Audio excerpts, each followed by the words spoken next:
In the land of Kerala, a place the ancients called Bhargavakshetra, stands a temple unlike any other. Not just a place of worship, but a place where heaven touched earth.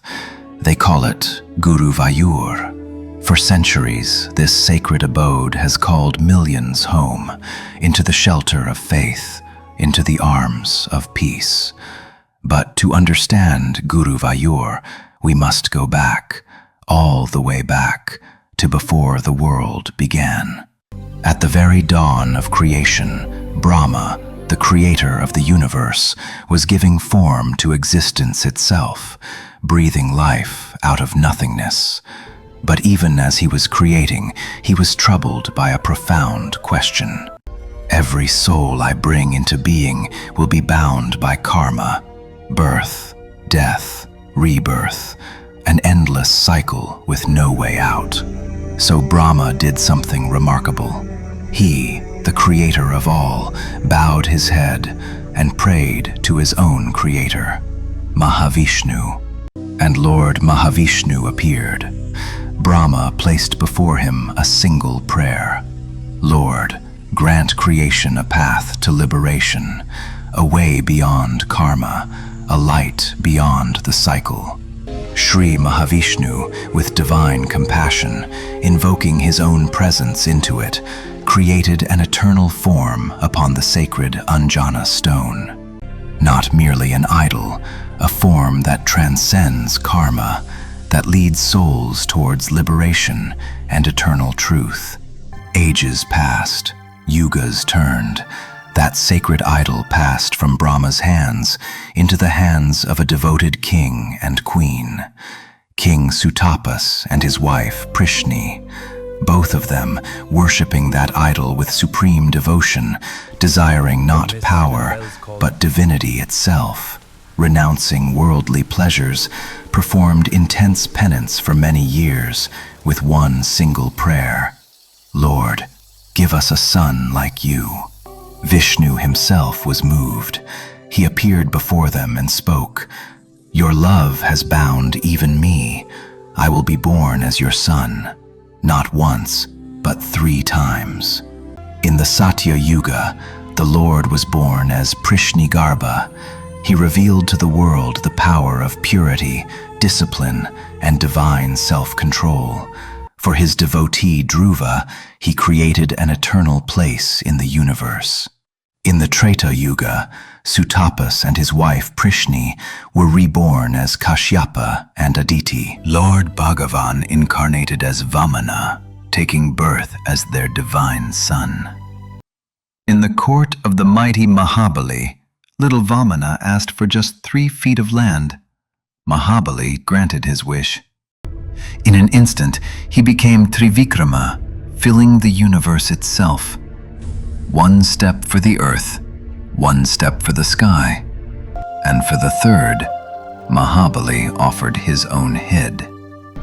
Lord Vamana gently placed his divine foot upon Mahabali and sent him to Patala Loka, not as a punishment, but as liberation.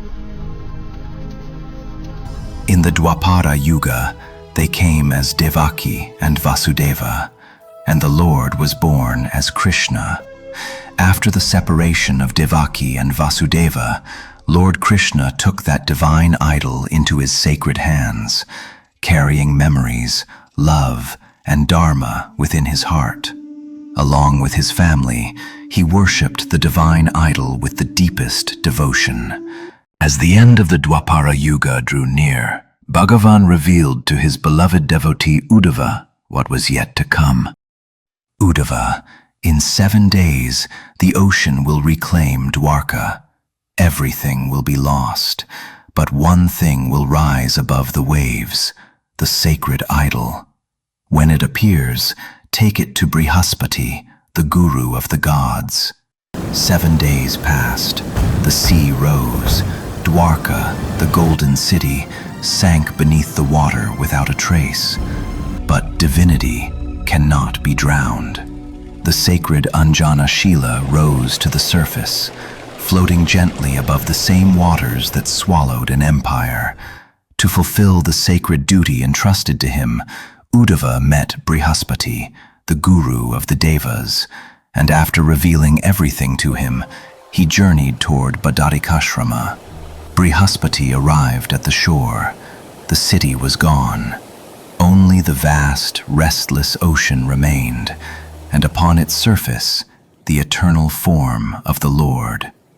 But the idol was too sacred, too powerful, to be claimed by one alone. So Brihaspati called upon Vayudeva, the god of wind, and the wind came, invisible, silent, but of immense power.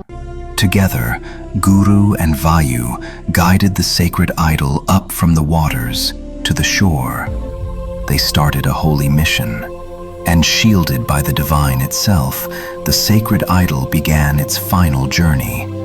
Across mountains and rivers, across the length and breadth of sacred Bharatha, they searched for the one place worthy of the Lord's eternal presence. Every land they tried could not hold what they carried, because this was no mere idol, this was the Lord himself.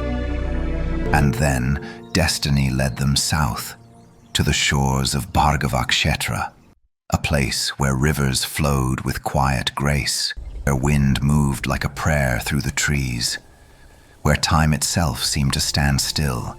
At the heart of this land, a sacred pond.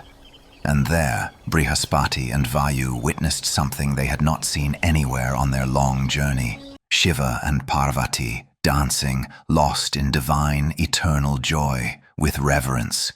And Shiva spoke, "Brihaspati, this land is no ordinary soil. It has been sanctified by penance, by time, and by divine will. Here, the Lord's presence will never dim. Here, devotion will never die." Blessing them with divine grace, Lord Shiva and Goddess Parvati disappeared from sight. Once the sacred land was chosen, the time had come to build a temple for Bhagavan. Brihaspati summoned Vishwakarma, the architect of the gods. A magnificent temple rose from the earth, and with sacred rituals, Guru and Vayu installed the eternal Lord. The land where the Guru and the Vayu brought God home became known for all of time as Guruvayur. And the Lord who dwells here came to be called Guruvayurappan. Just as he resides in Vaikuntham, he lives here, completely, eternally. Guruvayur became Vaikuntha on earth. Centuries passed. Millions came to Guruvayur, seeking blessings, seeking miracles, seeking answers. But among all those millions, one name still echoes through the temple walls: Poonthanam Nambudiri. He born in 1547 in a quiet village in Kerala. In those days, every Nambuthiri child was taught Sanskrit, the language of the Vedas. While others mastered the scriptures with ease, Poonthanam struggled with it.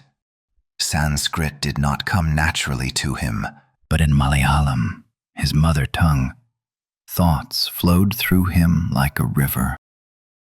From childhood itself, he was drawn not toward scholarship, but toward Krishna. Filled with boundless love for Lord Krishna, he would often journey to Guruvayur. Years passed, and a new chapter began in Poonthanam's life. At the age of 20, he entered into marriage. Like many families, they too longed for a child. But even as the years went by, their home remained without the laughter of a baby. With humility, they prayed, not for wealth, but for a blessing. And at last, that blessing arrived in the form of a child, a beautiful baby boy who filled their lives with light and joy. The house that once echoed with silence was now overflowing with happiness. In deep gratitude, they prepared to celebrate the child's Annaprashanam, the ceremony of his first meal. The house was decorated. Guests were invited. In the midst of that joy, the mother busied herself preparing food for the guests with love and selfless care. Just then, she noticed the baby slowly drifting into sleep. Gently, she carried him into a room and laid him down to rest. But sometimes, life tests the very depth of our surrender. A gentle breeze drifted into the room. The lamp went out, and darkness filled the space. One by one, the guests began to arrive. An elderly guest who entered the darkened room mistook the sleeping child for a pile of clothes and placed her baggage over him.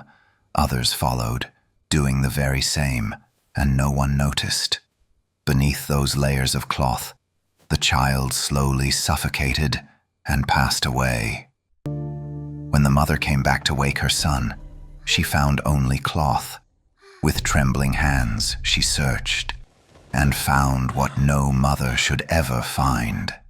In the middle of a celebration, the world ended.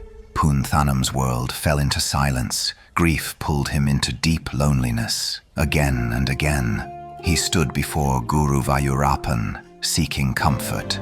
But even in prayer, the memory of his child never left him. Some wounds do not heal with time, they only grow quieter. But then, one day, as he sat in silence between memory and emptiness, something changed, a presence, a sound, and before him stood a small boy, dark-skinned, bright-eyed, laughing, running toward him with arms open wide. Little Krishna. Papa. Poonthanam gathered him into his arms, and in that embrace, a broken father held his child again. With hands softer than lotus petals, the Lord wiped away every tear. That moment became an unforgettable chapter in history, a sacred meeting between a devotee's complete surrender and Bhagavan himself, who came as little Krishna to heal the pain of his beloved devotee. The divine presence of little Krishna changed Poonthanam's life forever. If God himself plays as my son in my heart, what more could I possibly need? What could not be expressed in Sanskrit flowed from his heart in Malayalam, and through him, Jnanapana was gifted to the world. In simple words, it revealed the very essence of the Upanishads, and even after centuries, its wisdom continues to live on. Until Poonthanam's very last breath, little Krishna played beside him, laughed with him, filled the silence left by his son. The love of a devotee changed the very way Bhagavan was seen, not through rituals alone, but through unconditional devotion. That transformation became possible. Even after centuries, the devotees who come to Guruvayur do not merely see the form of Mahavishnu holding the conch, discus, and mace. They behold him as little Krishna, smiling, playing, and gently wiping away their tears. They do not just see him, they feel his divine presence here in Guruvayur.